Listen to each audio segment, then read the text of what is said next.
What age ka pa rin talaga naging naughty? Yun, lumipat ako ng school. Siyempre, nalungkot rin ako for my parents kasi yun nga, yearly tinatawag sila sa principal's office.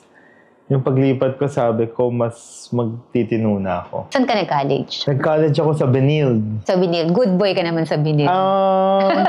Pwede na. Hindi Pwede naman na. ako nag-repeat. Ano yung pwede na? Gusto Pwede ko na. malaman. Ano ba si Frank?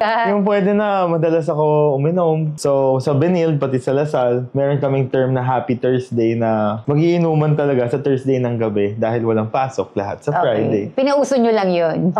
Matagal na ata yun. Yung So, naging tradition na yun, every Thursday. Natapos mo naman yung college? Natapos ko naman ng walang problem. After mo makagraduate ng college, ano yung naging decision mo? Pag-business ka or nagtrabaho ka ba sa isang company? Actually, nag-work ako as an HR. Nag-hire ng mga tao sa tito ko pa.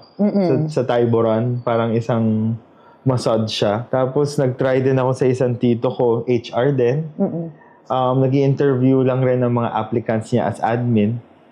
Pero, yun talagang joy ko, yung pagka-graduate ko, I was also lost.